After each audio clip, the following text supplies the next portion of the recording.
Bueno, buenos días a todos. Damos comienzo a la sesión de Cloud Computing, cómo transformar la forma de operar y desplegar servicios.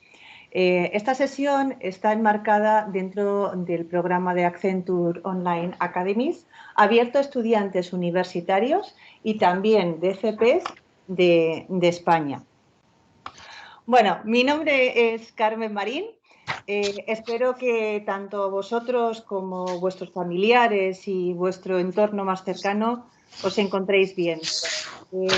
Pertenezco al equipo de Talent Acquisition de Accenture y mi rol en la compañía es la gestión de actividades de captación para la atracción de talento junior de las universidades del país. Durante esta sesión voy a actuar como moderadora, estaré pendiente del chat donde podéis hacer las preguntas que yo a su vez se las trasladaré a José. Podéis preguntar en cualquier momento que se las traslado. La sesión tendrá una duración aproximada entre 60 y 90 minutos. Y bueno, pues la primera parte y la protagonista, el protagonista de la sesión es José Valenzuela y al finalizar su parte, pues volveré a entrar yo para despedirnos y bueno, pues comentar también las posibles oportunidades que existan en un futuro para vosotros. Bueno, José, adelante. Vale, mi parte. Me llamo José Valenzuela, sí, ¿vale?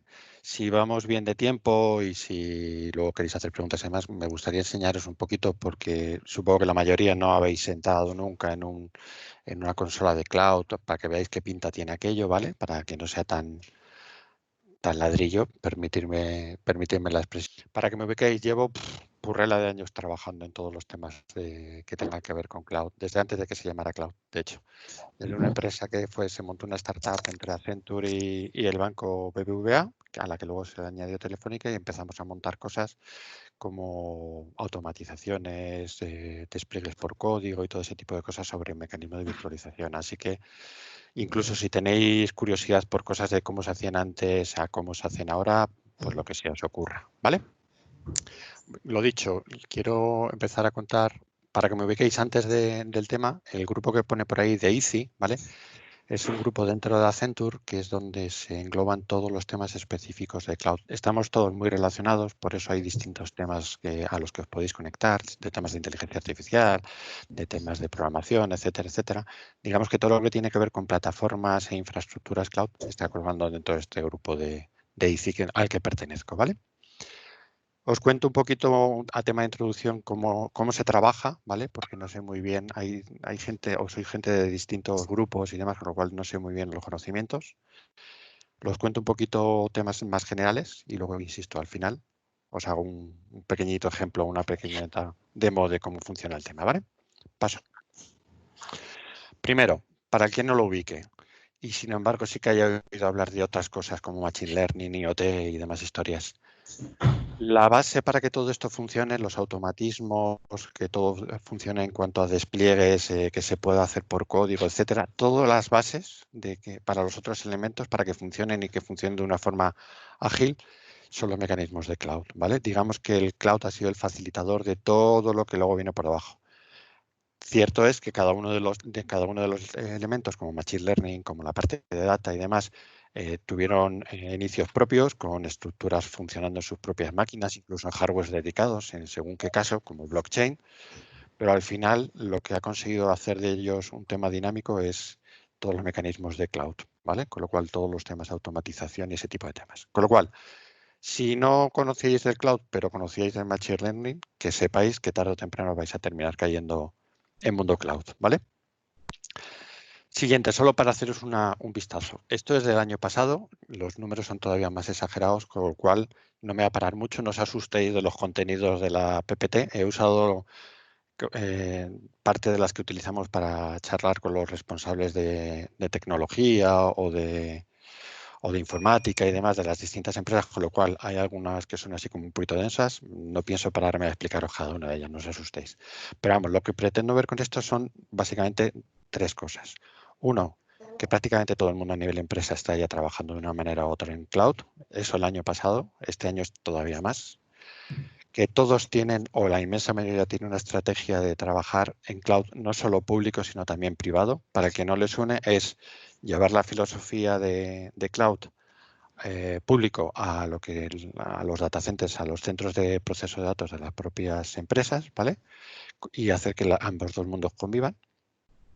Y tres, que cada vez más los temas de automatismos, los temas de cloud están llevándose no tanto desde el punto de infraestructura, es decir, no se ve tanto las máquinas virtuales, ¿vale?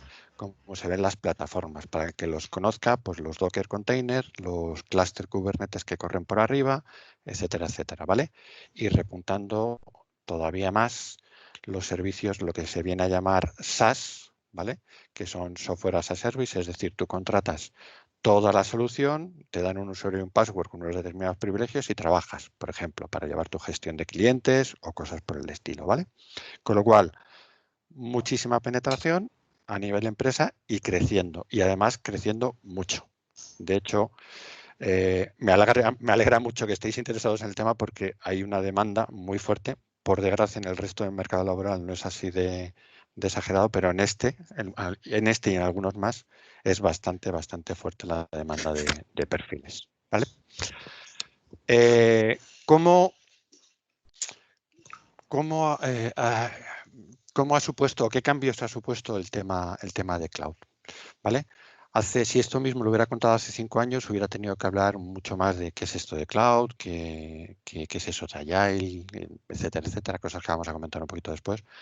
Ahora la gente, cuando vamos a comentar a las empresas qué es cloud, ya lo tienen, lo saben, lo conocen, lo han probado más o menos, o como el ejemplo que os voy a enseñar, o lo están usando de forma masiva. ¿Vale? Con lo cual es un entorno bastante maduro en cuanto a conocimiento del mercado. Por contra, es un entorno en transformación absolutamente continua. Es brutal la velocidad a la que migran las tecnologías, los servicios y demás. A mí, cuando hace ya muchísimos años estaba haciendo la carrera Teleco, para el que le interese, me dijeron, en la carrera lo que te enseñan es a estudiar continuamente y a que estés continuamente al día, ¿vale? Pues apuntaros los que os gusten los temas de cloud y los que vayáis a meteros en temas de cloud o en cualquiera de los que os he enseñado en la primera slide, porque una de las cosas que tenéis que estar es continuamente puestos al día, ¿vale? Eso es una de las cosas que, por ejemplo, en Accenture es bastante fácil de llevar porque hay muchísima gente con expertos. Pues yo soy uno de ellos, pero hay muchos más, los hay a nivel mundial, hay comunidades de acceso a las que puedes lanzar preguntas, hay facilidades para hacer temas de estudios, con lo cual el tema de transformación y mantenerse al día es algo que se lleva razonablemente bien, ¿vale? Si te gusta, claro. Y luego, temas de Business Value. Ya es evidente que hemos salido de la fase más de innovación, de la gente que está empezando a hacer las primeras pruebas y la gente ya está sacando beneficios reales de estar usando cloud, ¿vale? Básicamente, la parte de lo que tenéis a la izquierda, que son los... bueno, perdonar que haya usado las slides en inglés, ¿vale? Sencillamente no tuve tiempo material de ponerme a traducirlas al español y di por hecho que la inmensa mayoría, cosa distinta a lo que pasaba en generaciones previas, la inmensa mayoría de vosotros al menos leéis bien el inglés, ¿vale? Los valores principales que te ofrece Mundo Cloud son los que tenéis a la izquierda. Velocidad, flexibilidad, innovación para probar cosas, para descartar cosas, escalabilidad, protección del dato, muy importante en mundo enterprise, ¿vale? Consumo, es decir, lo que pago en función de lo que gasto y no en función de lo que presumo que voy a necesitar, ¿vale? No tener que hacer inversiones a front, o sea, no tener que poner el dinero por delante, muchas cosas de este estilo, ¿vale? Esa es solo una pequeña lista, hay muchas más. Ahora, ¿qué hace falta para que eso se monte? Y lo vamos a ir comentando en las siguientes slides. Un approach, o sea, un enfoque muy enfocado a temas de seguridad, a temas de desarrollo y a temas de operaciones ágiles, ¿vale? Automatizar todo, nada de hacer las cosas a mano, hay que hacer mucho código, con lo cual aquellos de vosotros que estéis metidos en administración de sistemas, bienvenidos al mundo de la programación otra vez, si es que alguna vez lo habéis dejado, ¿vale? Porque cada vez más, y yo creo que es una buena noticia para ambos dos mundos, el de Dev y el de Ops, cada vez más ambos dos mundos convergen, ¿vale? Mucho trabajo en equipo, muchísimo trabajo en equipo. Antes se trabajaba en lo que en algo llamamos silos, es decir, los responsables de las bases de datos, los responsables de los sistemas operativos, los responsables de virtualización. Ahora es muchísimo más cross. Hay un grupo de gente relativamente pequeñito, entre 5 o 9 personas, puede haber muchos grupos, como es el caso de Accenture, colaborando, ¿vale? Pero dentro de ese grupo todos hacen un poco de todo. No quiere decir que todos sepan de todos, pero sí todos colaboran, ¿vale? Muchísima innovación, muy rápido, los cambios, pruebas, no funciona, no pasa nada, vuelves a probar, no pasa nada, etcétera. ¿Qué implica esto? Hay que meter una capa de gobierno importante y significativa para que no sea caótico, ¿vale? Paso. Si todos venís de un entorno mucho más técnico, como supongo, porque es recién salidos o a punto de acabar temas de universidad, FPs o similares, que os hagáis una idea que en el mundo de empresa y el mundo de cloud en particular no solo hay que ver temas de tecnología, ¿vale? Muy importante la gente. Hay que saber gestionar muy bien qué perfiles tiene, qué funciones hace cada uno, qué procesos hay que montar. Es decir, vale, cuando alguien quiere hacer un cambio, una cosa es que se haga de forma automática, pero ¿quién tiene que ser notificado de que eso se está cambiando? Y toda la parte de gobierno de esas otras tres, absolutamente fundamental. Si vais a un sitio en el que solo hace énfasis en la tecnología, pues podréis aprender muchísimo de cómo se hacen las cosas en el cloud o en cualquier otra tecnología, pero como perdáis en las otras tres patas, eh, perderéis la parte fundamental de la gestión, ¿vale? Que al principio, empezando por mí el primero, siempre se empieza por lo que uno más sabe, que es por la parte de tecnología y demás, pero según te vas metiendo en el tema y vas metiéndote en los grupos de trabajo y demás, vas descubriendo lo importantísimos que son los otros tres. Con lo cual, cuando quieres gestionar algo o quieres llevar un proyecto nuevo a cloud o lo que sea, tienes que contemplar estas cuatro patas, al menos estas cuatro patas, ¿vale? Y luego todas sus hijas asociadas, ¿vale? Mundo Agile. No sé cuántos de vosotros habéis oído hablar de esto, supongo que la mayoría, pero por si acaso lo comento. También había salido en las primeras slides. El mundo más tradicional venía con una planificación, lo que se llama waterfall, o sea, en cascada. Yo tengo distintas fases de un proyecto y cada fase empieza cuando acaba la otra. Cuando se han hecho los OK y se han confirmado, pues voy avanzando. Esto es muy típico, o el modelo en V también, si lo queréis, no el de cascada, que viene a ser el equivalente para mundo de programación, ¿vale? Haces una fase muy de toma de requerimientos. Cuando los requerimientos están recibidos y firmados, pasas a diseñar. Cuando te aprueban los diseños, pasas a implementar. Resultado, cuando empiezas a hacer la implementación, los requerimientos reales de negocio han cambiado, no uno, sino 200.000 de ellos y tienes que volver a hacer parches y tal. Problemas de todo tipo y condición, ¿vale? ¿A qué se ha evolucionado? En la parte de programación esto fue hace ya fácil 10 añitos, ¿vale?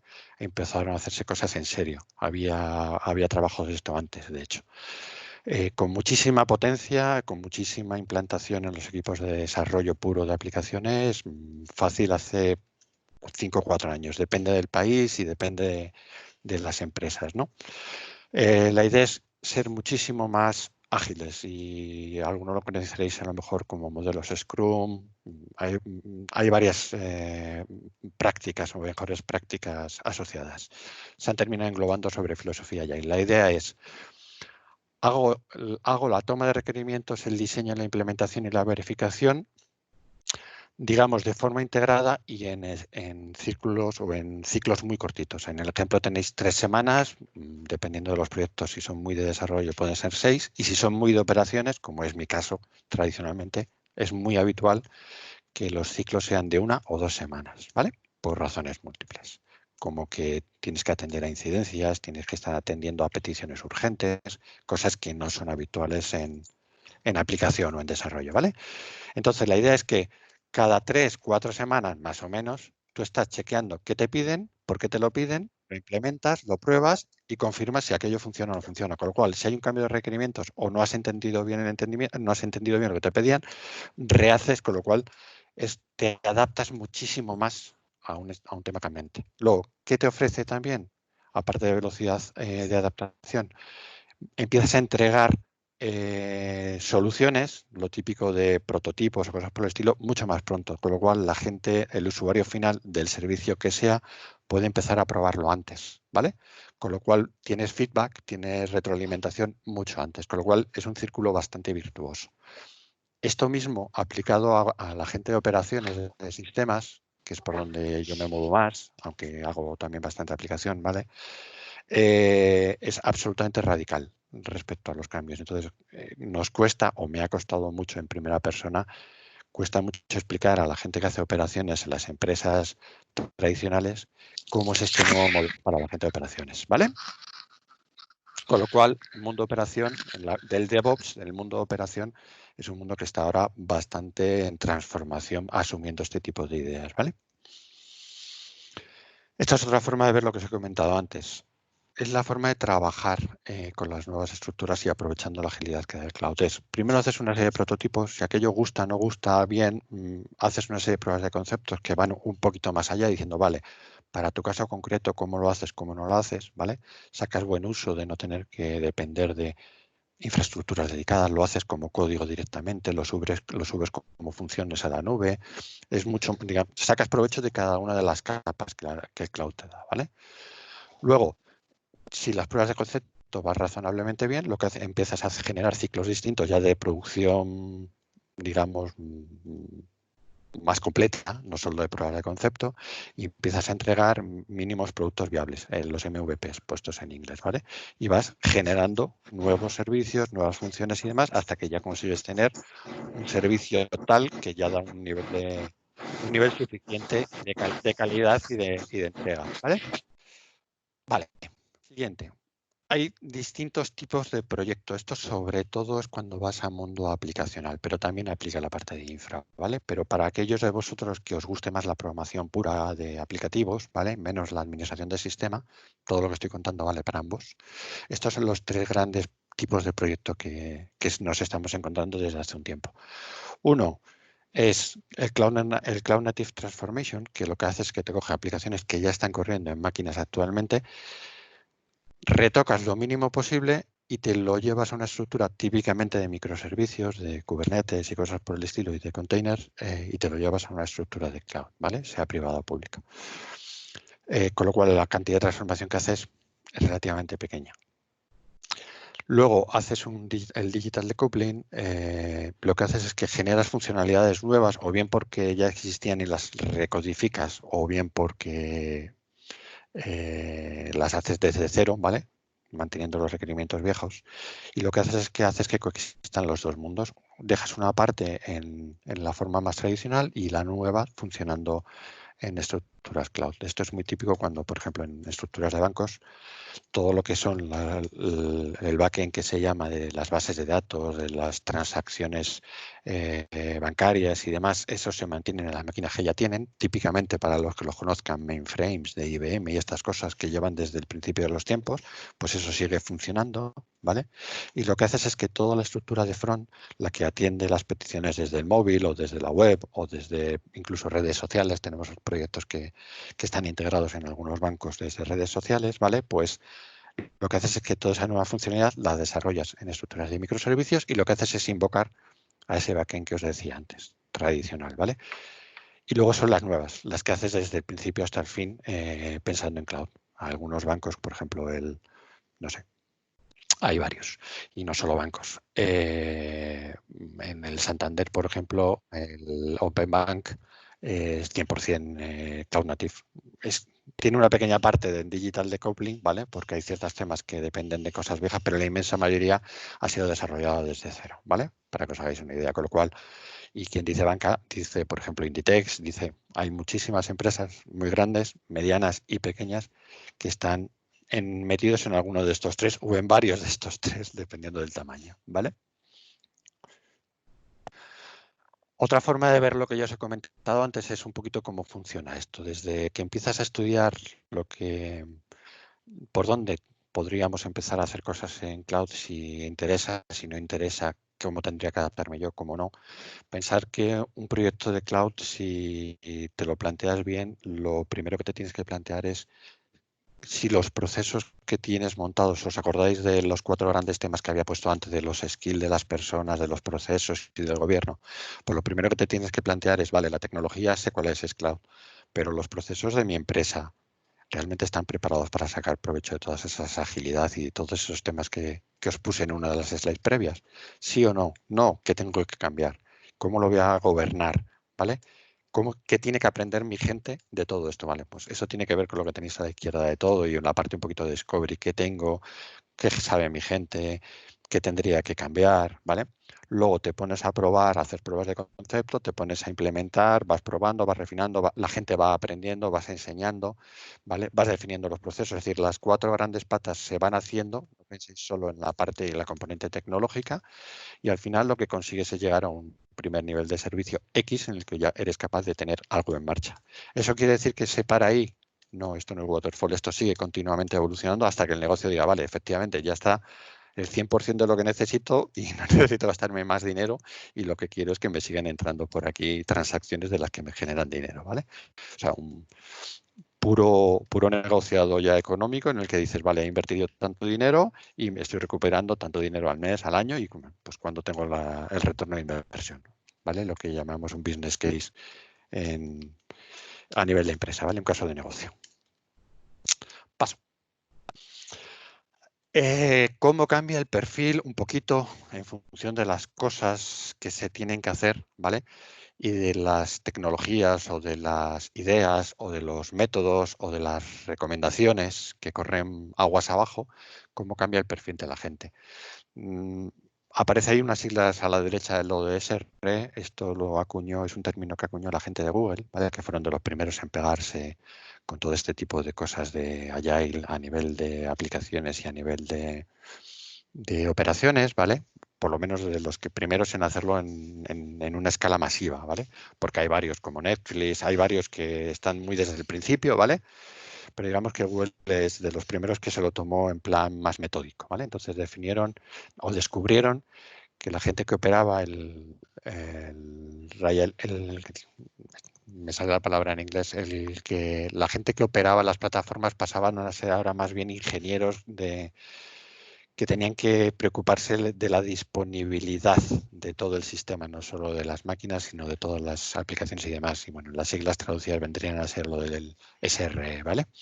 Tenéis por ahí alguna referencia, creo que de hecho he dejado algún dibujito por ahí con el libro que escribieron al respecto. Entonces, temas de las que ahora hay que empezar a tratar cuando te metes en un proyecto de este estilo, pues yendo desde arriba hacia abajo es técnicas de design thinking, que si no las conocéis es filosofía agile puesta en la pura definición de un nuevo producto o de un nuevo servicio. Es decir, te sientas en una sala abierta digamos, con la mente lo más abierta posible a intercambiar ideas sobre cómo debería ser un determinado producto o qué tipo de requerimientos tienen realmente los usuarios finales y cómo lo podrías implementar, ¿vale?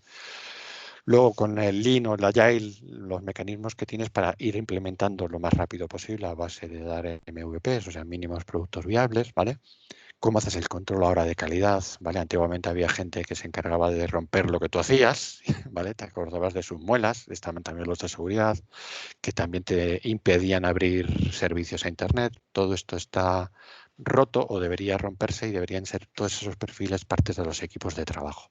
Igual que hay gente que sabe codificar estupendamente, habrá gente que sabe de seguridad más que nadie en el equipo, ¿vale? Ese tipo de cosas. Y luego todos los temas de mecanismos de automatización. Implica conocer muy bien qué tipo de servicios nuevos y arquitecturas van definiendo la gente de AWS, la gente de Azure, la gente de Google, de tal forma que en vez de inventar la rueda, sobre todo cuando uno está haciendo prototipos y cosas por el estilo, dices, vale, pues a lo mejor resulta que es más caro, pero es que voy a tardar 2 horas en probarlo usando un servicio que ya me da prácticamente todo hecho de Google. Pues coges, vas y lo usas, te gastas 2 duros, pero lo has probado y sabes si funciona o no funciona en vez de tener que montarte todo tú desde cero, ¿vale? Y por último, por donde se empezó un poquito todos los temas de agilidad en infraestructuras y tal, que son infraestructuras elásticas, ¿vale? Que bueno, que no deja de ser los automatismos, las virtualizaciones y demás historias, ¿vale? Paso. Tema importante antes de pasar.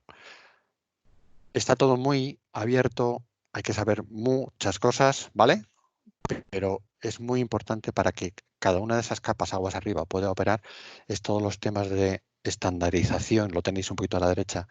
Si tú defines que hay 20 servicios, esos 20 servicios son 20 servicios estándar, de tal forma que los tienes en un catálogo y los puedes atacar o bien por un portal directamente, una consola, o bien porque te los programas a través de llamadas a APIs directas que te dan esos servicios. Si no estandarizas servicios, no hay forma de que automatices, porque todo se hace ad hoc para cada caso. Entonces, muy importante todos los temas de estandarización y muy importante garantizar que los servicios tengan unos mínimos de disponibilidad, de tal forma que tú para hacer una prueba rápida te da igual si se te cae, pero cuando empiezas a montar servicios que son productivos de los cuales dependen, por ejemplo, el servicio de tickets de Renfe, por decir alguno, ¿vale? Que ha sido bastante sonado no hace mucho tiempo por alguna caída, algún bloqueo y demás, pues es muy importante que todas esas capas estén con buenas disponibilidades, con buenas estandarizaciones, perdón, bien medida, bien operada, etcétera, etcétera, ¿vale? La parte de DevSecOps, por si alguno no había oído, supongo que lo de DevOps a muchos os sonará raro, lo de DevSecOps ya ni te cuento. La idea que lleva de fondo es todo el tema de seguridad es absolutamente fundamental siempre, ¿vale? Por temas de prevención de ataques, minimizar riesgos, asegurar que cumples las normas correspondientes para evitar ir a la cárcel, porque creerme que según qué cosas pasen cuando uno se dedica a estas cosas puede terminar en la cárcel, con lo cual es muy importante todos los temas de seguridad, ¿vale? Que se suelen dejar bastante de lado. Entonces, filosofía Agile, filosofía Cloud, la seguridad está metida desde el día 1, ¿vale? Con lo cual, cuando uno diseña un nuevo servicio, ya diseña la seguridad que tiene que ir asociada. Puede que no lo implementen los primeros MVPs, pero seguro que va a estar implementado antes de hacer la entrega definitiva, ¿vale? Altísima colaboración y muchísima confianza tanto con los clientes que lo están pidiendo como con los equipos que lo están implementando, ¿vale? Si no habíais oído hablar de seguridad, bienvenidos, porque será otra de las muchas cosas que cuando empecéis a hacer temas en Mundo Cloud, empezaréis a saber desde el día, si no 1, 2, ¿vale? Igual que se cambia la forma de programar, como ya os he comentado antes, se cambia la forma de operar. Ya no es que me conecto por una consola para el que todavía lo haga en casa y esas cosas. No me conecto a un PC en el que yo soy el administrador y o tengo un Windows instalado o tengo un Linux y me dedico a hacer y deshacer lo que quiera en esa consola. Incluso tengo máquinas en remoto en algún proveedor como OVH o otros muchísimos.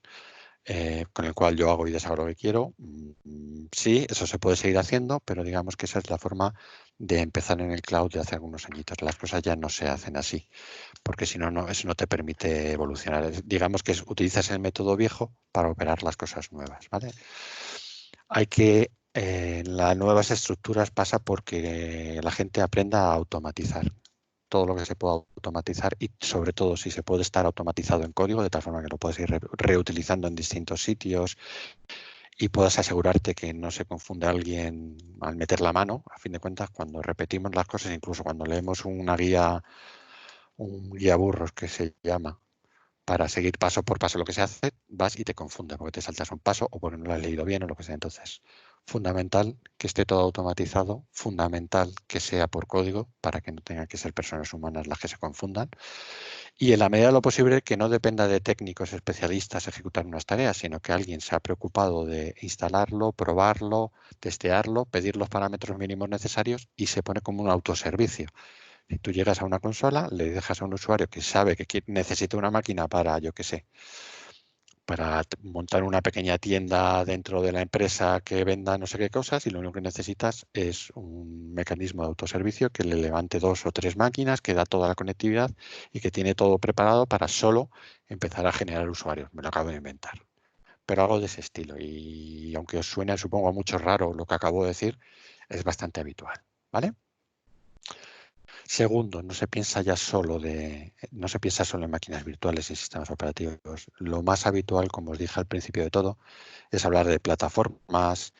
Es decir, tú piensas en un montón de containers, no te paras a pensar cómo está implementado eso por abajo en Google o en AWS, ¿vale? Incluso más, dependiendo de lo que estás haciendo, es que ni siquiera te paras a pensar en containers. Tú piensas en la función que tienes que implementar en el código, en un determinado lenguaje, ¿vale? Lo implementas como pone en el gráfico en una AWS Lambda, una Azure Function o un Google Cloud Function, ¿vale? Hay más. Y lo que dices es, vale, esta función se va a invocar cuando pase este determinado evento y a correr. Y luego el propio Cloud Provider por debajo, cuando detecta ese evento, genera todo lo que hace falta por debajo, si es que no lo ha generado antes, para que esa función tuya corra. Para ti, como programador, lo que ves es que algo está funcionando por ahí abajo que tu función de vez en cuando se ejecuta. Es más, cuando falla, te genera logs en un determinado sitio. Salvo que seas muy malo programando y no lo hayas tenido en cuenta, ¿vale? Cosa que nos pasa a todos, ya os lo adelanto. Muy importante el tema de skills. Vosotros que estáis ahora acabando tendréis unos conocimientos, dependerá de cada uno la carrera o el ciclo formativo que haya hecho y demás, sabrá más, sabrá menos, le gustará más, le gustará menos hacer una serie de cosas, pero paraos a ver que tiene que haber un perfil continuo de mejora, de aprender cosas nuevas, de tocar cosas distintas. Plantearos que os habéis cogido una especialización que demanda mucho de vuestra formación continua, ¿vale? Arriba a la derecha veis lo que os decía, es el dibujito del documento que hicieron la gente de Google del Site Reliability Engineering. Los que os gusten los temas de DevOps, de operaciones, de Agile y demás, os recomiendo que le echéis un vistazo. Habla muchas cosas de temas de Agile llevado al mundo de operaciones, ¿vale? Paso. Os he puesto una estructura bastante simplificada, ¿vale? De los distintos tipos de servicios que hay en cloud. El mundo más tradicional, en el que tú coges de todas las capas que hay que gestionar, ¿vale? En una aplicación, en un servicio determinado, tiene que correr en algún hardware. E independientemente que sean funciones como las que os acabo de comentar, eso va a terminar corriendo en algún hardware. Con lo cual, tienes que saber de hardware, tienes que saber de sistemas operativos que gestionen ese hardware, tienes que saber, perdón, sobre determinados, ahí lo llama runtime, llamarle middleware, llamarle aplicativos, llamarle lo que queráis, de determinadas capas, por ejemplo, un gestor de base de datos, ¿vale? Que vas a necesitar para ir guardando los datos de tu aplicación. Si es SQL o no, pues esos son los runtimes que vienen ahí, tendrás que aprender múltiples y luego lo que es tu aplicación como tal, tu código, ¿vale? El que se basa en todos los otros. En un mundo tradicional, cuando tú necesitabas una aplicación nueva, generalmente lo que hacías es que tenías que hacer un pedido y de X dinero en el que se contemplara el hardware que necesitabas, los sistemas operativos, todas las licencias de middleware, habidas y por haber, y las horas hombre o lo que fuera de los equipos que iban a desarrollar la aplicación. Traducido, para empezar a trabajar tenían que pasar un montón de tiempo hasta que alguien te lo aprobaba.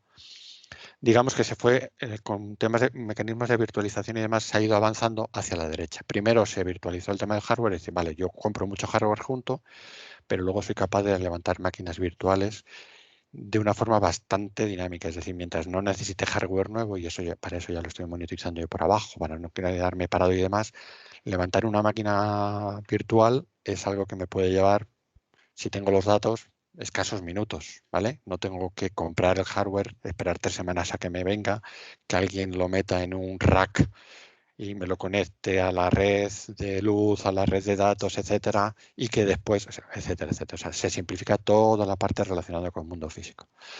En el siguiente paso, con los containers, lo que haces es que, bueno, cuando yo genero una aplicación, digo todas las cosas que necesito, los runtimes que necesito, digamos, básicos embebidos, incluso lo básico de librerías de sistema operativo y cosas por el estilo, los mínimos, y lo containerizo todo, de tal forma que cuando yo despliego un container me garantizo que todo eso va traducido.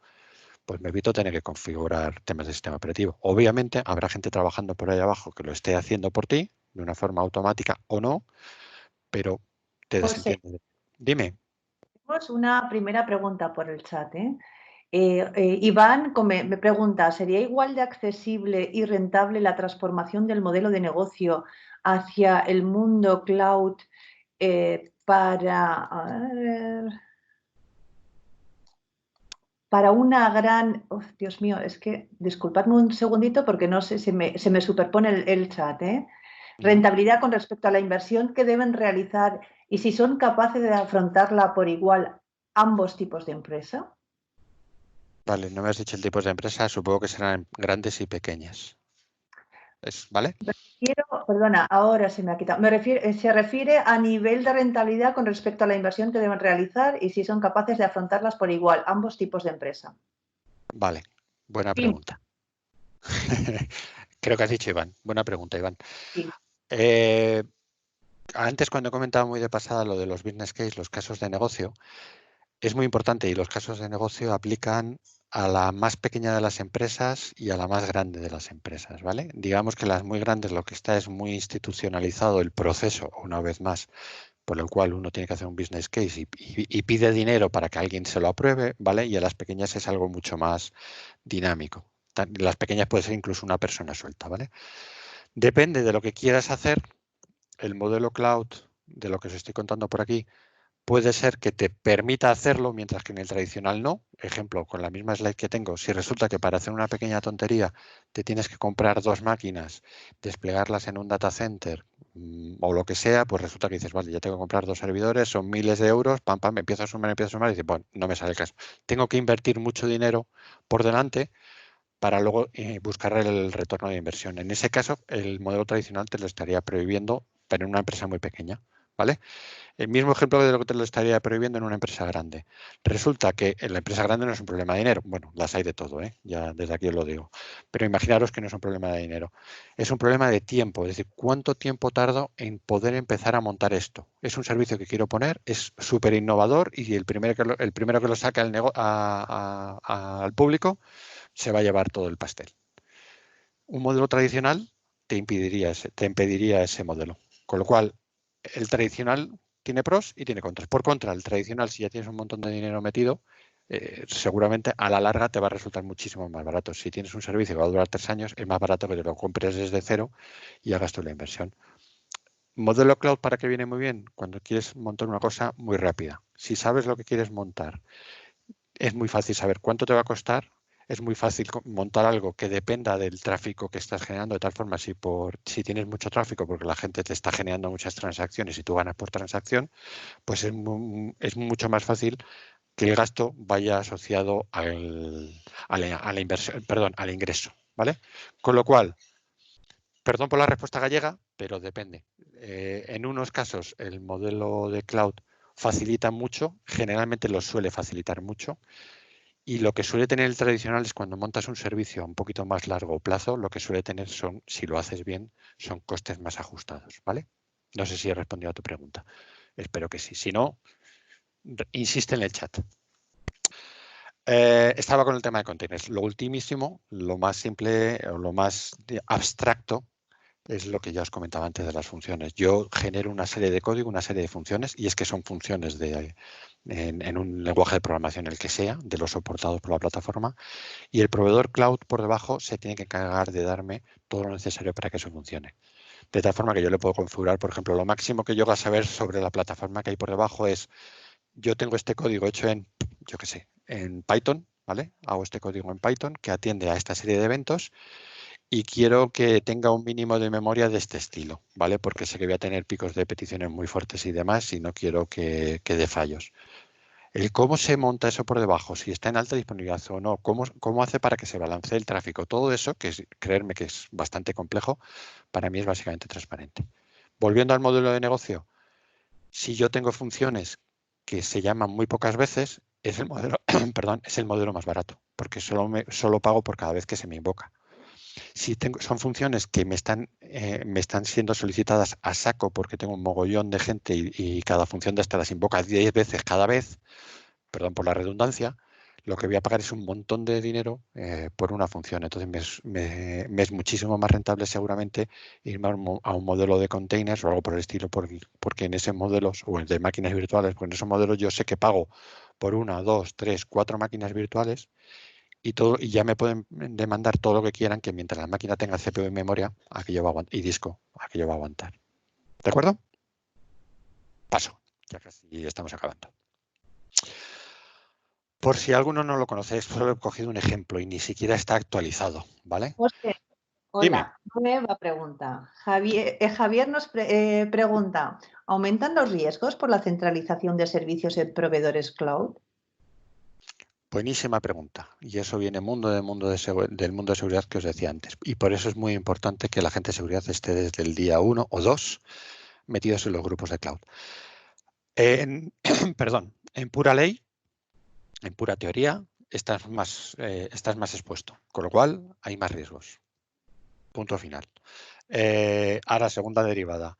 ¿Por qué? Porque estás más expuesto, porque estás dependiendo de máquinas que no estás gestionando tú, con lo cual no puedes poner una puerta física que tú controles con una llave que tú controles y con un guardia de seguridad que tú controles, con lo cual estás más expuesto. ¿Qué pasa? Que como eso es así y la gente de los cloud públicos lo saben, por lo menos los principales, ¿vale?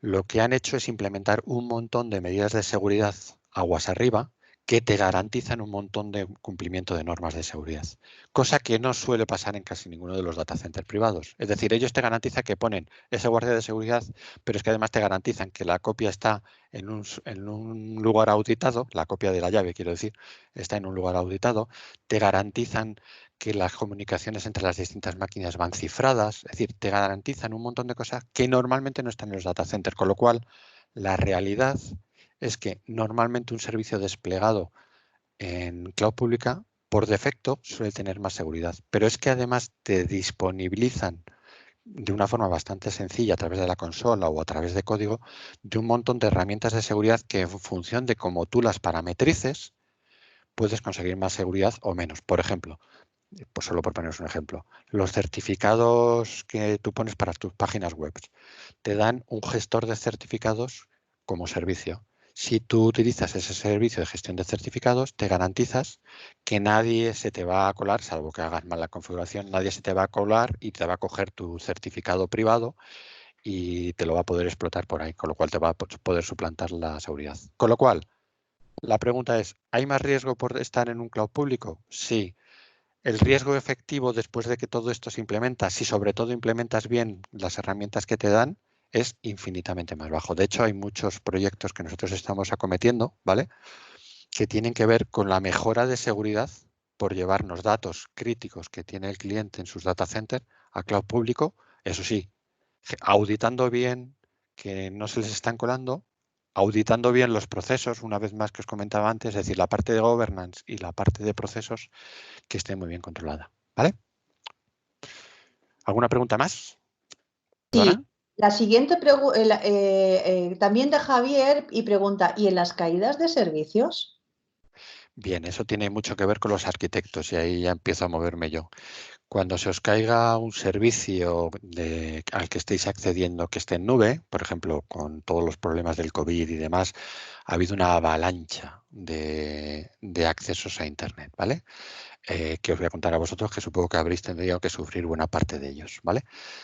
Eh, si tú vas a un servicio y por ligarlo con la pregunta de seguridad, si tú vas a un servicio que no ha estado bien plantado desde el principio, te vas a encontrar problemas como los de Zoom, que te puedes encontrar con muchísimas vulnerabilidades, la gente las puede explotar y te tira el servicio, ¿vale? Y el Zoom no es de lo peorcito que hay, ni muchísimo menos, ¿vale? Si te vas a otro tipo de servicios que estén mucho más controlados a nivel de cuando lo diseñas, piensas que efectivamente se te puede caer un data center completo, con lo cual despliegas los servicios no en un data center, sino en 2 o en 3, dependiendo de lo que te deje cada proveedor cloud. Si los separas en distintas subredes, etcétera, y tu aplicación por arriba, acordaros de todo el stack que os he enseñado antes, ¿vale? Si incluso tu aplicación por arriba está bien preparada para aguantar pasar de un servidor a otro sin que el tema se afecte, no deberías notar una caída. Normalmente el porcentaje de caídas, y de eso se vanaglorian mucho los distintos cloud providers y privados, ¿vale? no son los mismos, los tiempos de disponibilidad que se miden no son los mismos, ni es lo mismo una región de Azure y es una región de AWS. Entonces, hay que mirar bien cuando hacéis las funciones de arquitecto y estáis diseñando soluciones nuevas, hay que pararse a pensar muy bien sobre qué arquitecturas se montan para luego ser capaz de distribuir muy bien ese tipo de soluciones.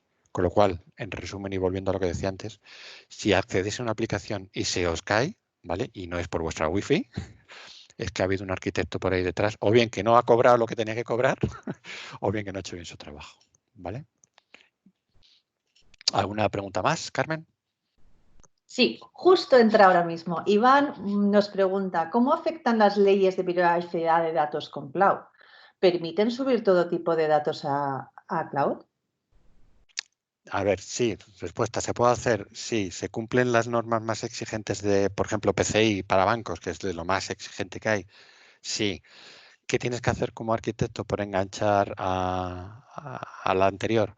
Tienes que garantizar que todo lo que se te exige en esas normas se esté implementando bien. Por ejemplo, en esa misma norma de PCI se dice que determinados mecanismos de criptografía, es decir, en los elementos donde se usan los certificados y se encripta y desencripta el tráfico y demás, tienen que estar montados en máquinas dedicadas. O sea, nada de compartido ni nada por el estilo. Tiene que ser una máquina física, localizable, con nombres y apellidos, ¿vale? Si te paras a pensar y dices, eso en el cloud público no se puede hacer. Error, sí se puede hacer.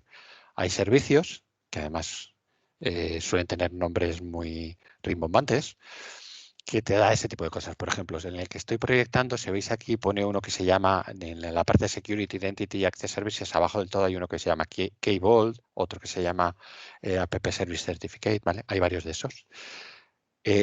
Hay capacidades para desplegar servidores que son dedicados a un cliente, que el proveedor cloud te garantiza que solo lo usas tú. Lo usas por la misma consola, lo conectas a tus mismas redes lógicas, casi lo gestionas de las mismas mecanismos automáticos, pero sí que lo puedes garantizar. Con lo cual, sí hay mecanismos para garantizar que cumplen las normas, ¿vale? Eso no quiere decir que todos los que estén desplegados cumplan la norma, desgraciadamente. Y como usuarios finales tenemos que ser muy cuidadosos de dónde nos metemos y asegurarnos que eso está por ahí para que luego nuestros datos no vuelen. Ejemplo, tenemos una red, una ley de protección de datos personales bastante, para mi gusto, bastante interesante y bastante loable, aunque tiene fallos, pero es bastante loable para lo que hay a nivel mundial, a nivel europeo, ¿vale? Si tú aceptas en las condiciones de uso esas que nunca nadie se lee, si tú aceptas, como en Facebook, que se te almacenen los datos en servidores de Estados Unidos, error, pasas a estar controlado por las leyes de Estados Unidos que son, por decirlo suavemente, bastante más permisivas de cara a quién puede acceder a tus datos y qué se pueden hacer con tus datos, ¿vale? Con lo cual, sí, hay capacidades para controlarlo, pero cuidadito como usuarios finales a qué aprobáis, ¿vale? ¿Alguna pregunta más?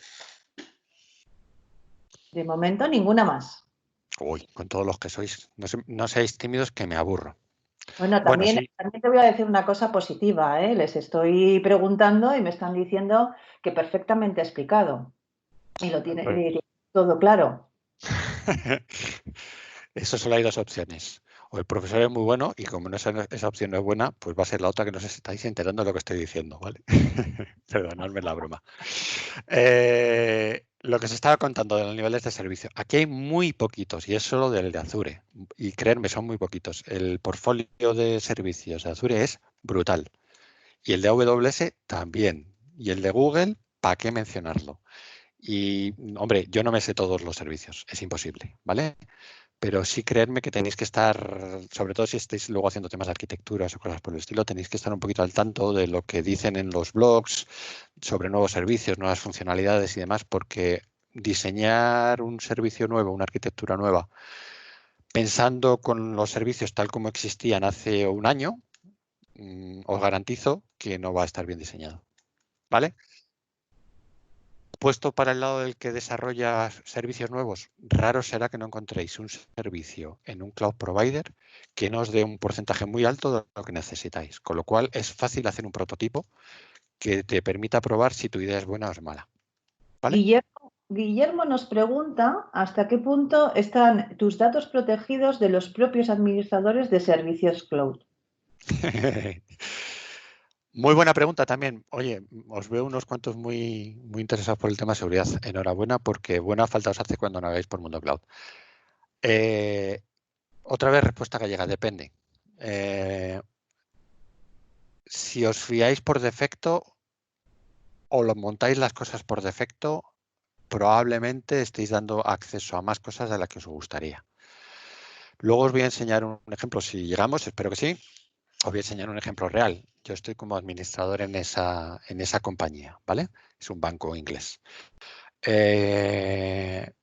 Si haces las cosas por defecto, dejas muchas cosas abiertas, pero es que eso se aplica siempre en informática. Los que hacen los sistemas operativos, las aplicaciones y demás, suelen hacer las cosas para dejarlo fácil, no para dejarlo seguro. Y cuando generalmente los que lo hacen para dejarlo seguro, lo hacen imposible de manejar. Entonces, el tema de seguridad es un equilibrio difícil, ¿vale? Entonces, lo normal es que sea fácil montarlo y que luego tengas que trabajarte y ponértelo como una tarea importante para securizar. Ejemplo, en según qué entornos, es decir, en los entornos de desarrollo, de pruebas y demás, yo sí puedo llegar a ver datos que están metidos en esas bases de datos, ¿vale? Y los de proveedor de AWS, porque os voy a enseñar un ejemplo de AWS, podrían verlo también porque los datos no están cifrados. Cuando pasamos a entornos de preproducción y producción, que es donde están los datos reales, ni AWS ni nosotros, yo en primera persona, podríamos ver esos datos. Solo la gente que es administradora a nivel de la aplicación o de la base de datos podría tener acceso a esos datos. Y por tema de cumplimiento de ley de protección de datos que os decía, esos usuarios que tienen acceso a esos datos tienen que firmar un papel diciendo que se hacen responsables de lo que pase con esos datos. Lo que decía antes de la cárcel y de las multas, son esas personas los que van a, o sus empresas los que van a tener que pagar las multas correspondientes. Con lo cual, puedes garantizar la ley de protección de datos en el cloud público, sin duda. El que asuma ese riesgo es el que asume que está todo bien montado por debajo y para eso se hacen sus auditorías, sus monitorizaciones y demás. Espero haber respondido a tu pregunta. Jessica nos hace una siguiente pregunta. ¿Por dónde nos recomendarías comenzar en el mundo cloud? Vale, perdona que devuelva la respuesta. Te respondo dependiendo de dos cosas. Y si es otra, que es que hay muchas opciones en Mundo Cloud, ¿vale? Perdona que insista. Te digo las dos más habituales. Si te metes por mundo de programación, el que empezó a montar el cloud desde programación hacia máquinas virtuales fue Google, ¿vale? Con lo cual te vas a encontrar muchísimas cosas de Google en programación. Cualquiera de los tres son muy buenos, ¿sí? Vaya por delante. Pero es probable que con Google te sea más fácil. O con Azure, porque Azure también empezó antes con temas de funciones y con temas. Si eres un desarrollador que conoce muy bien .NET o cosas por el estilo, perdón, Azure te lo va a poner muy fácil. Si eres mucho más de ir desde sistemas operativos, desde sistemas operativos hacia arriba, quieres tocar más la parte de hardware y demás, o quieres más administrar sistemas aguas abajo, y una vez más, cualquiera de los tres es muy bueno, pero probablemente te sea más fácil en AWS, ¿vale? Espero haber respondido a tu pregunta. ¿Alguna más? ¿O seguimos? Seguimos. Venga, pues no me paro más en esta. Y muchas gracias por todas vuestras preguntas, por cierto. Vale, ¿cómo cambia? Os recuerdo el título, que era ¿cómo cambia el tema de la operación y de la programación y demás cuando pasamos al mundo cloud? La parte de arriba vendría a ser lo que viene a ser un mundo más tradicional. Vosotros, supongo que la inmensa mayoría no habéis tocado nada más allá de juguetear con vuestros PCs o algunas cositas que tengáis puestas en la nube por ahí, ¿vale? Con las cuentas gratis. Por cierto, cuidadito con las cuentas gratis. Aseguraros que no os paséis de coger tipos de instancias o cosas por el estilo de las que ellos dicen, ¿vale? Que si no, luego vienen cosas cargadas a la tarjeta de crédito, ¿vale? No es habitual y además suelen tener mucho cuidadito porque todos los cloud providers les gusta que la gente los pruebe y que sobre todo gente como vosotros empiece a jugar entre comillas con ellos, ¿vale? Pero bueno, tener cuidado, no vayáis a meter la pata. La parte de arriba, como os decía, este gráfico dice cómo se suelen hacer las cosas en la inmensa mayoría de las empresas y cómo se hacen en las empresas que estamos haciendo ya cosas en cloud, ¿vale? empezando de izquierda a derecha, de ejecutar las tareas que hay que hacer para despliegues o de cambios o lo que sea de forma manual, a hacerlo automatizado o de modo autoservicio. Lo he comentado antes, absolutamente fundamental. No solo porque te ahorres horas, hombre, que a la larga es dinero, que no dejan de ser, lo diré, el salario de una persona, ¿vale? Con lo cual dices, pues vaya putada. No, es mucho mejor que esas personas estén dedicando sus horas a hacer los automatismos, a probar que todo funciona muy bien y que después el que lo necesite usar, que lo use 1.000.000 de veces, que no necesite de mis manos para ejecutarlo. Más que nada, porque así te evitas trabajos repetitivos, que era una cosa muy habitual en el mundo de la informática en según qué grupos, ¿vale? Luego, que las cosas se chequean a mano, con lo cual te olvidas de la mitad de los chequeos o peor, ni chequeas. Lo mismo, también se automatizan los chequeos. Fundamental, filosofía de DevOps. No sale nada a producción que no haya pasado una batería de pruebas mínimas y con unos niveles de calidad mínimos. Perdonar que me atraganto. Se tardan semanas en desplegar en el método tradicional y semanas es ser muy optimista. Lo normal era meses para tener un primer entorno, un entorno grande con muchas funcionalidades. Se tardaban meses en tenerlo, mínimo semanas. Ahora se despliega en minutos y creerme, esto es cierto, se despliega en minutos. Yo he estado trabajando como responsable de operación y de coordinador de algunos proyectos de una página web bastante conocida, se trocea cada componente que se ve en esa página web para grupos de desarrollo distintos y cada grupo de desarrollo tiene sus propios ciclos de despliegue y cada uno despliega cuando le daban las ganas. El resultado final es que se estaba desplegando cada minuto, no, en mi caso particular, pero Amazon, por ejemplo, sí. Al día se estaban desplegando como 30 o 40 veces en producción funcionalidades nuevas, ¿vale? O sea, un cambio muy radical para el que programa y para el que lo prueba y para el que lo opera. Luego, en el modelo tradicional se utilizaba muy poquito el hardware. Tenías que comprar mucho hardware pensando cuando viniera el pico. Bueno, pues me compro un maquinón que me soporte 200 usuarios. Luego tu media de uso son 10, traducido a estiro el dinero. Si eres un buen arquitecto de sistemas en cloud, diseñas las cosas para que solo te cobren por 10 y cuando venga un pico de 200, aquello crezca automáticamente y absorba ese pico, ¿vale? Es más, si lo hacen muy bien, absorberá un pico de 2.000, con lo cual funciona mejor que el método tradicional y encima debería costarte menos. Antes me habéis preguntado por un tema de coste. Tener una arquitectura de este estilo flexible, como la que acabo de comentar, es lo que te garantiza que el cloud te cueste menos dinero. Garantiza, entre comillas, nadie te garantiza nada. Es algo que tienes que monitorizar. Te cueste menos dinero que el método tradicional, ¿vale? Cómo se quedan las cargas de trabajo, sobre todo el tema de seguridad. El método tradicional suele funcionar, en el método tradicional la seguridad suele funcionar y suele aplicarse al final del ciclo. Cuando ya está todo montado y cuando ya vas a pasar a producción, entran los señores de seguridad, que son unos señores muy serios, que parece que nunca han oído hablar de nuevas tecnologías, perdonadme que haga la broma, es gente muy buena la mayoría de los que conozco y que hacen muy bien su trabajo. Y lo que pasa es que te descubren cuando llevas meses trabajando que has hecho un montón de cosas que están muy mal hechas, ¿vale?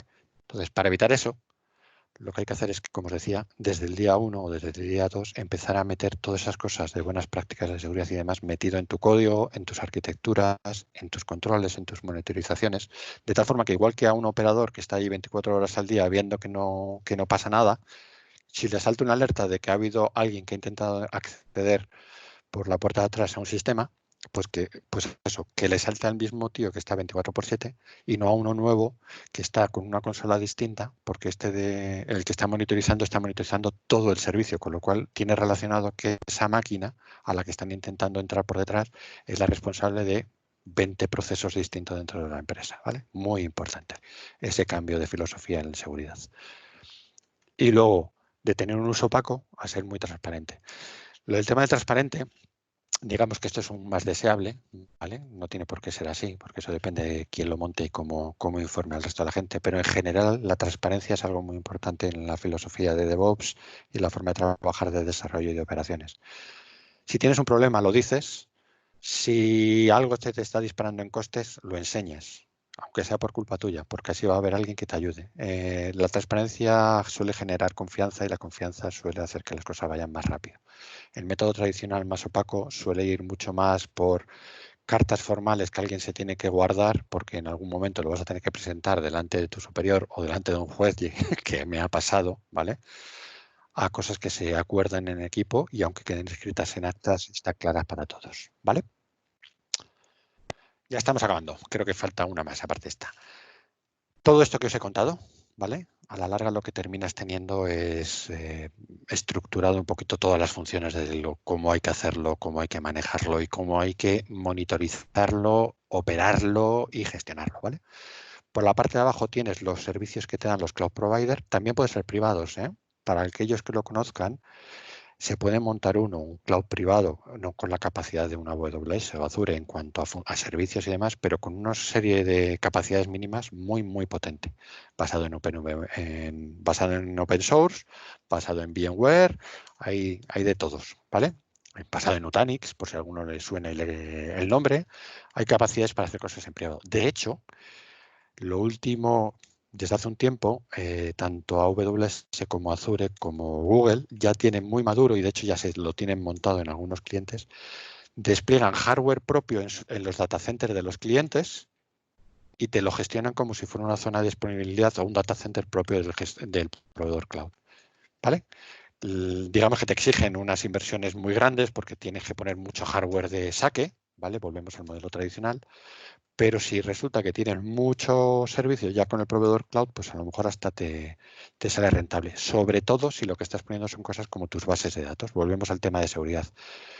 Tú tienes muchos temas y puedes tener mucha confianza en los controles que hace el proveedor cloud, pero resulta que tú tienes un data center que cumple desde hace años toda la normativa que te exige para el PCI o para la ley de protección de datos o lo que sea. Y además tus datos están en tus máquinas y en tu data center. Eso no te lo puedo dar nunca un proveedor cloud. Pero sí te puedo hacer que todo ese hardware es tuyo, lo gestionas tú, la seguridad se la pones tú, pero toda la capacidad de automatización te la pone él. ¿Vale? Sube la capa para arriba y dice, vale, eso me da el hardware, me da la parte más de sistemas operativos, es decir, me da la parte de máquinas virtuales para entendernos. Por encima de eso se empiezas a poner cosas como Kubernetes, ¿vale? Para gestionar tus cargas de containers, los distintos dominios, la seguridad dentro de los clústeres de contenedores, de tal forma que te garantizas que no habla el dominio 1 con el dominio 2, o si lo hace de forma auditada, ese tipo de cosas, ¿vale? Con lo cual, empiezas a tener tus servicios ahí, tus microservicios, los empiezas a tener controlados, aislados, monitorizados. Por encima de eso, empiezas a poner soluciones de tipo pasarela, es decir, quién te llama, quién invoca tus servicios, desde dónde se te llaman, qué capacidad máxima le das, cuántas llamadas por segundo recibes, etcétera. Esos son los gateways, los API gateways, los APIs, esas cosas que ves ahí arriba. Luego, desde dónde se te invoca, ahora casi todo se hace ya desde móvil, que os voy a contar a vosotros, supongo la mayoría, ¿vale?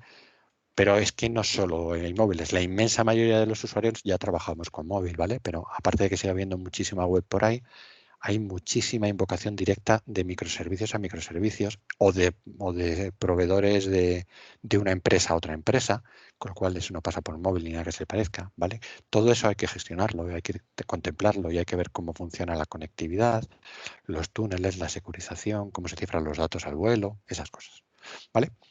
Luego, cómo gestionas la parte de eventos que se van produciendo de tal forma que si pasa algo que tú lo tengas controlado, sea bueno o sea malo, ¿vale? Ahí es la parte de Event Hub que tenéis a la izquierda.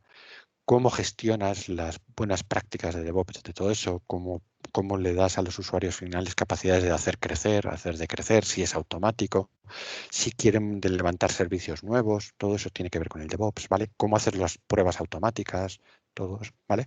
Y finalmente toda la parte de observabilidad, que tiene que ver con lo de gobierno, otra vez más que decía por arriba, ¿vale? La parte de Event Hub y de DevOps tiene mucho que ver con lo de procesos, que os comenté, que era muy importante, ¿vale? Y la parte de observabilidad tiene que ver sobre todo con la parte de gobierno. Entonces, lo que habíamos empezado comentando de esas cuatro cosas muy genéricas, aquí la veis reflejadas. Toda la parte de tecnología tiene que ver con el dibujo central, con todas las capas, digamos, horizontales, y todas las capas de la izquierda tiene que ver con los otros dominios. Y créanme, cualquiera de los cuatro, falta el de skills, que son la gente que estamos por debajo de todo esto haciéndolo funcionar, haciendo el desarrollo, haciendo la monitorización, haciendo los diseños. Toda la gente es el de skills, que es el cuarto que me queda, ¿vale? Está reflejado en este dibujo, ¿vale? absolutamente fundamental cualquiera de ellos y con una evolución brutal cada uno de ellos. Los ejemplitos que pone por ahí son nombres de algunas de las herramientas típicas o de los proveedores típicos que se manejan por ahí, ¿vale?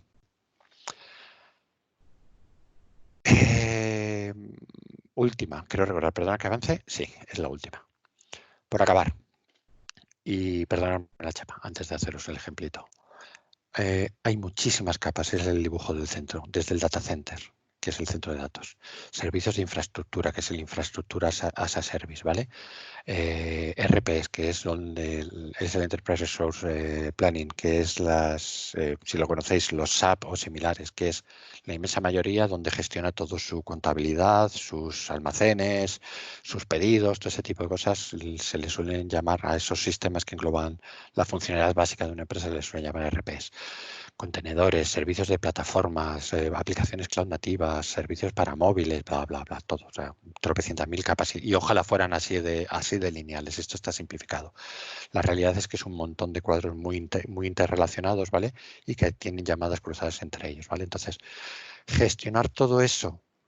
Si en el mundo tradicional ya era difícil porque hay muchas capas, pero bueno, a la larga todo termina dependiendo de un hardware y empezabas a monitorizar de hardware para arriba y aquello se llevaba razonablemente bien, ¿vale? Y sabías el dinero que tenías invertido porque era un hardware que tú tocabas, tenías un inventario, ¿vale? Perdona que lo simplifique, pero bueno, en comparación con el mundo cloud era muchísimo más simple, ¿vale? Y mirad que era complejo, ¿vale? Imaginaros la gestión de toda la informática de el Santander, por ejemplo, a nivel mundial. O sea, en comparación, el Santander o un Santander corriendo en mundo cloud, no tan grande, pero los hay, es infinitamente más complejo porque la relación no es tan directa. Entonces, respecto a lo que es una gestión más o menos tradicional, las capas que veis a la derecha cobran muchísimo sentido.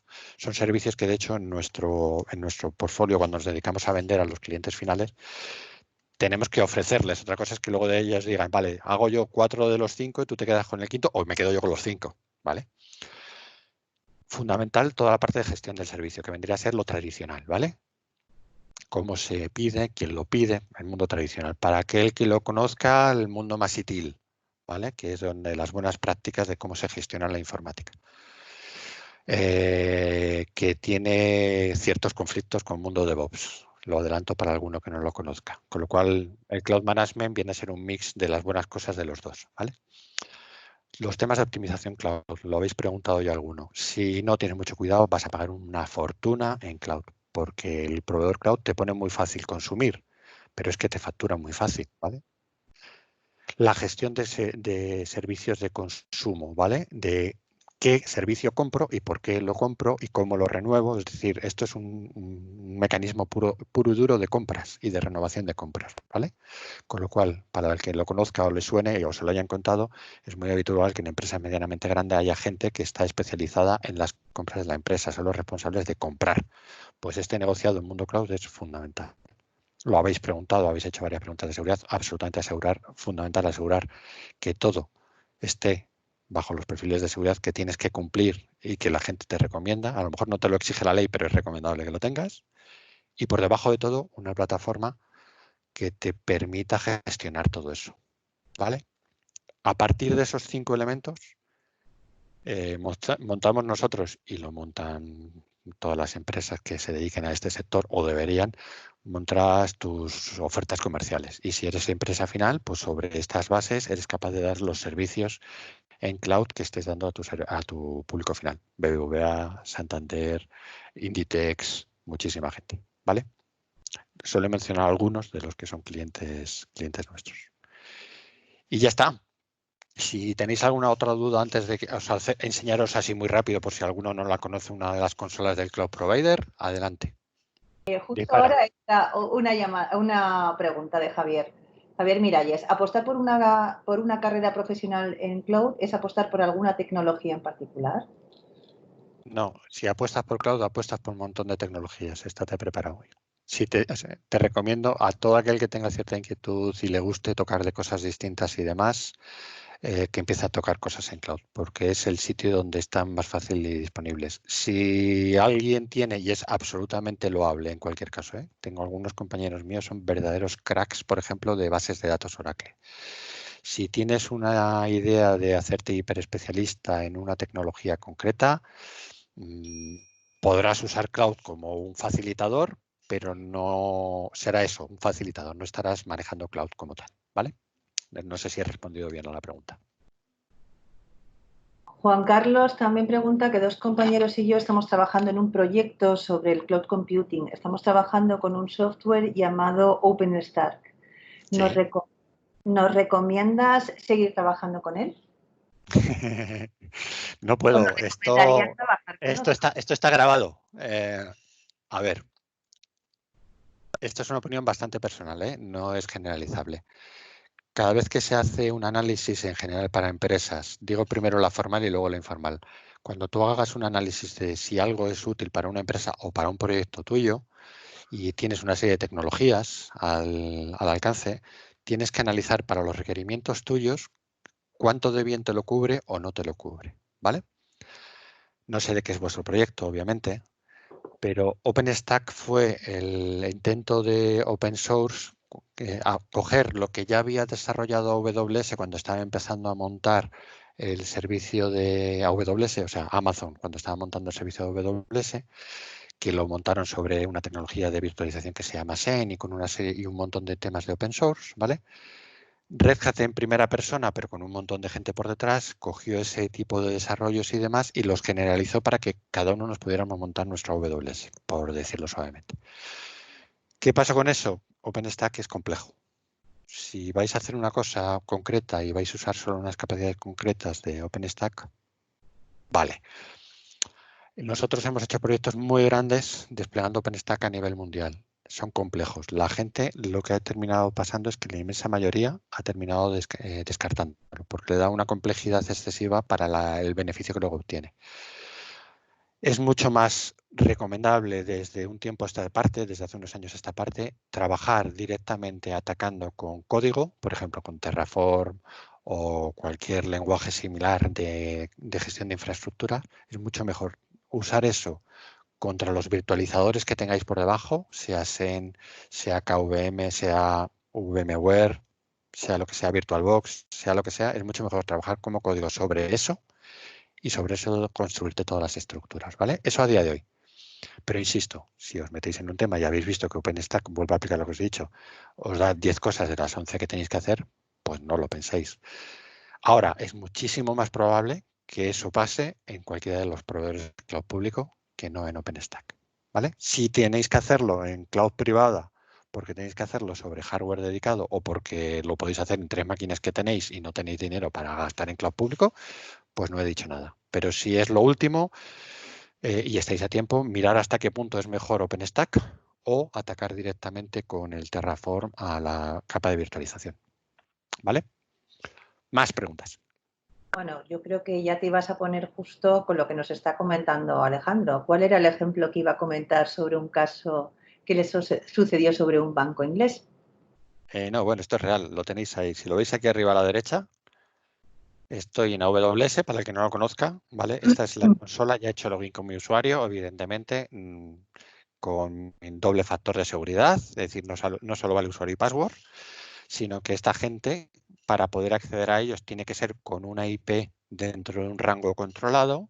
El usuario y password está controlado por la agente de seguridad del banco y además tengo un doble factor de autenticación que por si alguno lo conoce, que a estas alturas supongo que no será el caso, pero viene a ser, para esto yo uso Google Authenticator, lo que te hace es que te genera una clave temporal que va cambiando cada X segundos. Entonces, está sincronizado el login de la consola con esa clave que yo tengo aquí puesta, que solo es mía y que tienes que tener mis capacidades y mis claves para poder acceder. Entonces, cuando yo activo ese código, meto un código numérico, entonces AWS chequea que es el mismo número que él espera y entonces me deja pasar. Dicho todo lo cual, ya he hecho login. Para que os hagáis una idea, esta gente no tiene solo una cuenta, tiene una batería de cuentas. Aquí tenéis varias, por nombre lo podéis entender, entorno de desarrollo, de no producción, de gestión, comunicaciones, preproducción o staging y producción, ¿vale? Estoy enseñando una de ellas. Aquí veis la cantidad de máquinas que tienen. De hasta 100 en el entorno no productivo. Y hay de todo. ¿vale? No os voy a enseñar muchas, veis muchos tipos de instancias distintas. También estoy enseñando lo que son las máquinas virtuales, que en AWS se llama EC2, ¿vale? Sobre estas yo podría coger, seleccionar una, puedo coger y decir, vale, dame la información, a ver si me responde con la compartición de pantalla. Y puedo ver el tipo de máquina que es, qué direcciones IP usan, el nombre que tiene en el DNS, con qué grupos de seguridad, que son reglas de firewall, tiene aplicada la máquina, qué rol, con qué usuario. Mira, esta es una base de datos de real time, es una Scila, por si a alguno le suena la tecnología. Qué tipo de discos tiene, etcétera, etcétera. Es decir, desde aquí ya puedo hacer cosas como apagarla, encenderla, sacar su consola. Estas máquinas las tenemos preparadas para que, una vez más, desde determinadas IPs privadas se pueda acceder vía SSH, que es acceder a la consola, ¿vale? Cosas que se pueden hacer respecto al el ejemplo tradicional que os había contado de tengo que pedir una máquina, esperar 3 semanas que me vengan. El mundo en el cual empiezas a tener temas de virtualización sería el equivalente al EC2 que os he comentado aquí. Yo puedo llegar aquí y decir, vale, arráncame una nueva instancia. Hay varios sitios en donde eso se le puede decir, ¿vale? Y entonces tú llegas aquí y te sale en el portal, se puede hacer también por código, usando el Terraform, como he dicho, o el CloudFormation en el caso de AWS, o Ansible, si también lo conocéis, ¿vale? Yo puedo coger y digo, vale, cógeme una máquina con un Amazon Linux, que es una versión, digamos, es un fork del Red Hat, bueno, no del Red Hat, del CentOS me parece que es, ¿vale? Bueno, que está gestionado por Amazon y ya te la dan con las herramientas de Amazon preinstaladas, con lo cual es bastante habitual cuando estáis en Amazon y si no tenéis un requerimiento usar el Amazon Linux. Y además no te cobran más por él, ¿vale? Tú escoges la máquina que es y empiezas a decir, ¿vale? Es tan simple como decir, vale, me vale una T2 micro, que puedes ver para qué sirve. Tienes aquí todos los tipos de máquinas, ¿vale? Pues no, quiero optimizada de memoria, quiero optimizada para cálculos intensivos de machine learning, bla, bla, bla, bla, bla, bla. O sea, tenéis todos los tipos de máquinas distintas. Tú solo escoges el que quieres y ellos deciden sobre qué hardware físico te van a desplegar, ¿vale? Fijaros que siempre puedo dar aquí de, vale, revisa y lánzamela, con lo cual es bastante simple, pero si quiero ir metiendo más detalles, voy pasando a lo siguiente. Entonces digo, ¿en qué zona de seguridad? ¿A qué subred? Todo esto ya está precreado, ¿vale? Para el banco en estas cuentas que existen por aquí. ¿Cuántas? José, te han puesto el mute sin... José, no te escuchamos. Vuelve. Gracias por avisar. Por lo que os decía, tú vas escogiendo, puedes desde la primera pantalla revisar todos los datos que él te propone y lanzarlo, con lo cual es bastante simple, o puedes ir especificando paso por paso las cosas que quieras hacer. Al final, ¿vale? Yo no le voy a dar más, cojo los de por defecto, porque no lo voy a ejecutar. Lo que estoy diciendo es tan fácil como pido esto, con estas opciones de almacenamiento, con ese tipo de instancia, con lo que eso cuesta, etcétera, etcétera, etcétera, le doy a Launch y automáticamente en aproximadamente un minutín o un par de minutines, si depende cómo esté cargado esa región y esa zona concreta que estoy pidiendo, pues tengo una máquina montada. Pero tengo una máquina montada y tengo un usuario por defecto de acceso al sistema operativo y puedo hacer login automáticamente. Esto es un Linux, con lo cual vía SSH. Con lo cual, de algo que antes me llevaba 3 semanas para poder hacer una cosa muy pequeñita, porque esto es una máquina muy pequeñita, ¿vale?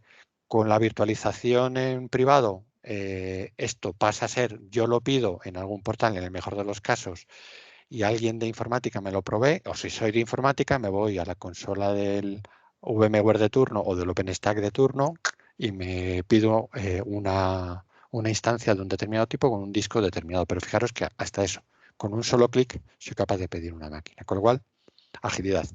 Luego, por contaros otro, podemos irnos aquí, por ejemplo, busco. Otra de las cosas buenas que tienen estos es que saben que hay un montón de personas trabajando sobre ello, con lo cual toda la parte de interface lo tienen bastante trabajado. Obviamente tienes que aprender a manejarte porque cada uno de los cloud providers son un poquito distintos, pero bueno. He puesto unos. Esto es un ejemplo de PaaS, de servicio Plataformas as a Service, ¿vale? Que es el EKS, que es el Kubernetes, el Enterprise Kubernetes, no me acuerdo de las siglas, perdonadme. Que es tú le pides un clúster Kubernetes y le dices con qué imagen te tiene que arrancar para el que lo conozca los workers, que es donde van a correr tus containers y automáticamente a funcionar. Veis que aquí en non-prod, en la cuenta no productiva, este cliente, el CSV en concreto, tiene todos estos clústeres, ¿vale? Que tiene esta versión de Kubernetes, que están todos activos, con lo cual podéis imaginaros cuánta gente hay desarrollando aquí debajo, ¿vale? Y si yo veo el detalle de uno, pues puedo ver toda la información que necesite asociado a ese clúster. Me dice por qué URL le tengo que visualizar. El CloudWatch, para el que no lo conozca, es donde se guarda la información de métricas y de logs de lo que va pasando por ahí. Te dice cuándo se ha ido actualizando, te da la información de cuántos nodos tiene, etcétera, etcétera. Con lo cual, la parte de gestión de un clúster Kubernetes, que entiendo que la mayoría nunca habréis tocado, no pasa nada, la tienes aquí delante. Si tienes que montar esto tú sobre privado, tienes que desplegar un clúster Kubernetes o un OpenShift o algo por el estilo, con lo cual todo esto lo tienes que hacer a mano. Montarlo en una AWS o en sobre todo en Google, la parte de Kubernetes en Google, que es el que inició todo este tema, es el más potente, pero vamos, cualquiera de los tres son muy potentes, pero lo tenían fácilmente hecho, ¿vale? Otros servicios, por poneros un ejemplo, pues lo vuelvo a buscar. Y busco, por ejemplo, bases de datos, ¿vale? Vengo para acá. Mientras Sí. vas buscando, José, Sí. Pablo nos pregunta de qué forma facilita Cloud realizar proyectos con Machine Learning. ¿Qué cloud nos recomiendas para este uso? El que os salga más barato. El que más cosas hace o desde más tiempo lleva haciendo cosas en Machine Learning es Google, ¿vale? Con lo cual probablemente con Google os sea más fácil. Cualquiera de los tres tiene una potencia de tiro en Machine Learning muy fuerte. Por eso el tema del el que os salga más barato, ¿vale? O sea, vas a encontrar que puedes hacer de todo, ¿vale? Ahora, vuelvo a aplicar lo que os he dicho. Cuidadito con las de no pasaros de los niveles gratuitos, porque cuando empiezas a hablar de GPUs o de CPUs especializadas como las de Google, de hecho AWS acaba de sacar también una y acaba de sacar instancias especializadas, empiezas a hablar de muchos dineritos, ¿vale? Pero vamos, la primera que empezó con todo Google, con lo cual la que tiene más documentación sobre el tema, Google, ¿vale? ¿Alguna más? No voy a generar. Sí. Una más. Iván. A ver, un segundito. Si tenemos un ERP en cloud, en el caso de pérdida de la conexión de Internet por parte de una empresa, ¿no supondría esto una parálisis del trabajo y pérdida de beneficios durante el tiempo que estén desconectados? ¿Qué soluciones existen frente a estos casos? Muy buena pregunta, como casi todas, por no decir todas, porque seguro que hay muchas que no os estáis atreviendo a hacer. Animaros. Efectivamente, muy buena, pero no solo con un ERP, ¿vale? Con cualquier sistema que sea crítico, por decirte otro, la contabilidad de un banco, ¿vale? Donde están todas las cuentas de los que tengamos alguna cuenta creada en un banco. Cualquier sistema crítico para un banco aplica lo que acabas de decir. El ERP suele ser el sistema crítico por excelencia en la mayoría de las empresas. Para eso aplica lo que he dicho antes de los arquitectos. Si eso pasa, es porque algún arquitecto no ha hecho bien su trabajo cuando lo estuvo montando, o hizo bien su trabajo, pero el que tuvo que hacer la inversión decidió que el riesgo era asumible. Es soluciones típicas. Si tú despliegas tu ERP, tu SAP, por ejemplo, en AWS o en Google o en Azure, y tienes muchas oficinas distribuidas por el mundo, lo que se suele hacer, cualquiera de los tres tienen servicios de comunicaciones que te facilitan la conectividad con sus data centers o en general con su red de distribución. Os podéis imaginar que las redes de conectividad de cualquiera de los tres son brutales. De hecho, creo que la red más grande a nivel del mundo privada es la de Google, ¿vale? Tú te conectas, te da facilidades para conectarte y lo lógico en este caso, si es muy crítico para ti, sería contratas dos líneas desde dos edificios tuyos, los que sea, ¿vale? O una línea dedicada y un túnel IPsec a través de Internet, porque te salga más barato, ¿vale? Y lo que tienes es que toda tu comunicación va por una de esas líneas o vas distribuyendo el tráfico, depende. Si sabes de comunicaciones, ¿vale? Pues tienes rutas por ahí abajo creadas que parte del tráfico va por un sitio y parte del tráfico va por otro. Pero las líneas están dimensionadas de tal manera que si se cae una de las líneas por cualquier razón, porque Telefónica se le ha caído el servicio, por ejemplo, y tienes a Telefónica, pues si a la otra línea tienes contratado a Colt, por decir otro, resulta que puede ser que su red no se vea afectada, lo lógico es que su red no se viera afectada, y tu tráfico lo que hace es que conmuta automáticamente por la segunda línea y a correr. ¿vale? O si, como te decía antes, tienes una empresa con múltiples sedes a nivel mundial, a lo mejor tienes una sede conectada con línea directa porque están tus sistemas centrales conectados y tienes que tener una conexión muy buena, pero luego cada sucursal se conecta por internet, ¿vale? Y lo que tienes en cada sucursal son pues un par de proveedores cloud distintos, de tal forma que si se te cae el proveedor cloud del país de Singapur, ¿vale? Pues te va por el otro.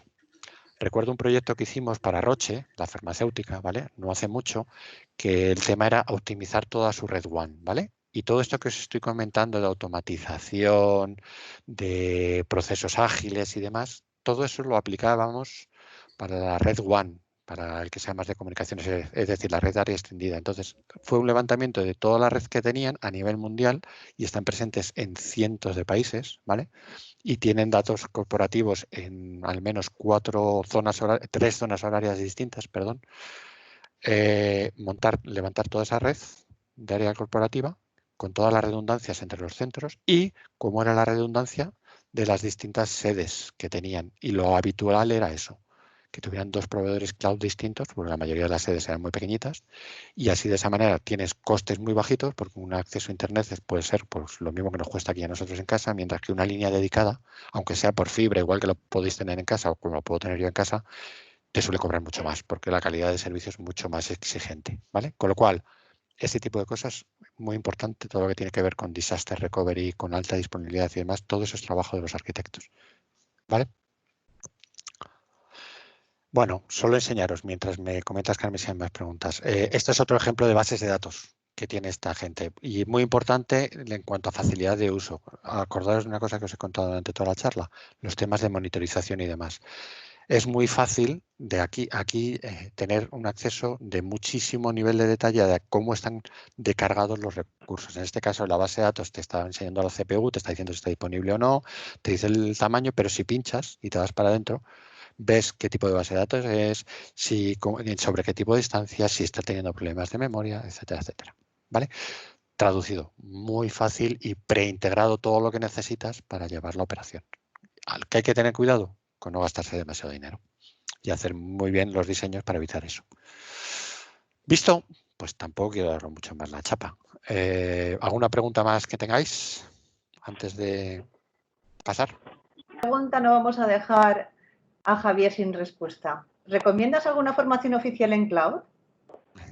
Y si sí le dejamos sin respuesta, por ser la última.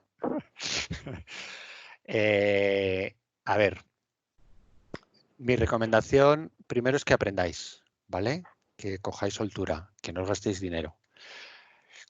Cuando estéis dispuestos o vayáis a dar el salto a empresa y demás, empresas como Accenture y como cualquiera del sector y cualquiera de las grandes empresas, últimamente miran con muy buenos ojos las certificaciones oficiales. Entonces, depende de lo que os guste. Hay certificaciones oficiales en AWS, por ejemplo, de operador de sistemas en la nube, de desarrollador de sistemas, de arquitecto de sistemas y hay de distintos niveles.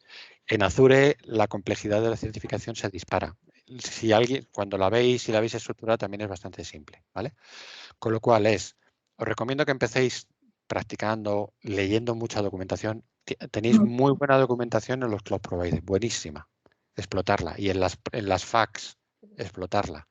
Cuando tengáis soltura, y es gratis, cuando tengáis soltura, yo sí que creo que es recomendable que os saquéis, si queréis trabajar en temas de cloud y ir con una certificación por delante, está muy bien visto. De hecho, nosotros, nuestra gente de Talent Acquisition, que no sé si conoceréis alguna, este tipo de cosas, sobre todo cuando van a trabajar con nosotros, lo mira como tema positivo. Dicho lo cual, para los que no lo tengan, hay acciones de formación internas en Accenture donde este tipo de cosas se promocionan, donde se facilitan parte del gasto, etcétera, etcétera. Con lo cual, bueno.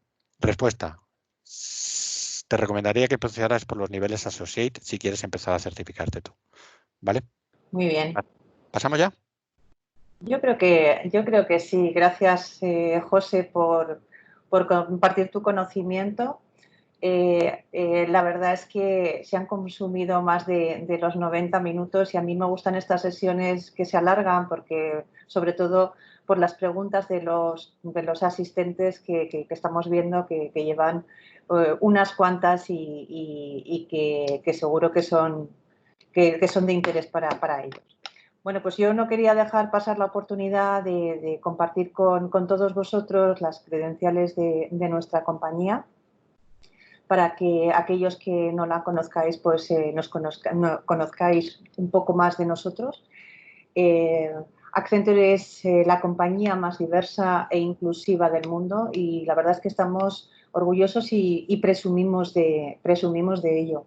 A nivel global somos más de 500.000 profesionales, de los cuales 12.000 estamos prestando servicios aquí en nuestro país y buscamos que nuestros equipos sean lo más diversos posible en todos los sentidos. Diversidad generacional, cultural, de discapacidad, de género, de formación de origen. Como podéis ver, el 40,2% de la plantilla en España somos mujeres y con un compromiso de paridad en el 2025.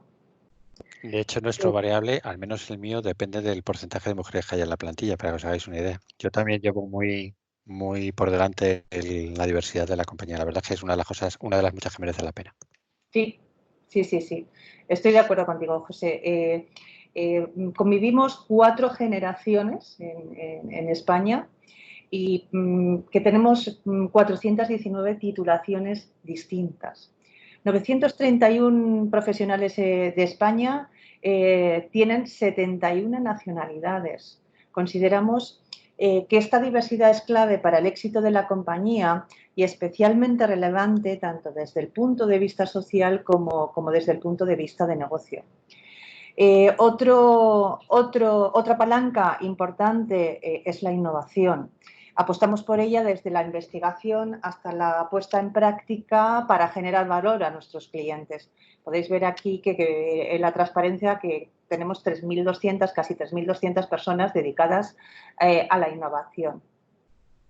Y en cuanto a nuestros clientes, importante, porque es la sostenibilidad de nuestro negocio, más de 6.000 clientes a nivel global, de los cuales aquí en España son 343.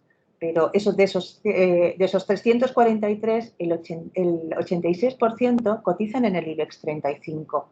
Y para que veáis la envergadura de nuestros clientes. Y 57 son de las 100 mayores empresas de España. Accenture está comprometida con el negocio responsable y también con la sostenibilidad. Una de las compañías que más contrataciones tienen al año. El año pasado incorporamos más de 2.700 profesionales y más de 1.300 estudiantes universitarios que hicieron prácticas con nosotros y también de perfil FPs. Es el banquillo, son los futuros profesionales de nuestra compañía y una vez terminan sus estudios les incentivamos, les ofertamos para incorporarse con nosotros. Añadiré una cosa y perdona que te interrumpa, Carmen. En el equipo donde yo estoy trabajando para llevar el banco del CSB que os he enseñado, ¿vale? Ahí llevamos más cosas. Es un grupo de 10, o somos un grupo de 10 personas, de los cuales 2 son de la última generación que ha entrado. Con lo cual, también lo que se garantiza es que enseguida empezáis a trabajar con este tamaño de proyectos, ¿vale? Cosa que es difícil encontrar, desgraciadamente, en nuestro país. Eso es. Y en la siguiente transparencia podéis ver, bueno, que ya la tengo en pantalla, cuál es nuestro proceso de selección. Después de recibir vuestras candidaturas, os hacemos una prueba online de inglés. A continuación, una dinámica Lego Serious Plays y para terminar, una entrevista personal con una persona de mi equipo de Talent Acquisition. Se suele hacer todo aproximadamente entre 2 horas y media, 3. Me estáis preguntando por el chat que si se están haciendo procesos de selección durante el COVID. Confirmado, estamos haciendo entrevistas. Evidentemente no son presenciales, lógicamente, pero sí se están haciendo entrevistas y procesos de selección de manera online. Y para finalizar, animaros aquellos que estéis interesados, pues en un futuro, pues que nos hagáis llegar vuestras candidaturas al buzón que vemos en pantalla, eventos-recruiting@accenture.com, y es importante que en el asunto pongáis la siguiente referencia, SE-online CLD 20. En cuanto... Intuitivo, Carmen. Vamos, a mí ya no se me olvida. Bueno, he tratado de ponerlo fácil, Bueno, pues no hay más preguntas. Creo que Bien. muchas gracias a todos. Muchas gracias a todos y de verdad que esperamos que esta situación acabe cuanto antes y que podamos volver a la normalidad de nuestro día a día, pues muy pronto, muy pronto. Muchísimas gracias a todos por estar. Gracias. Hasta luego.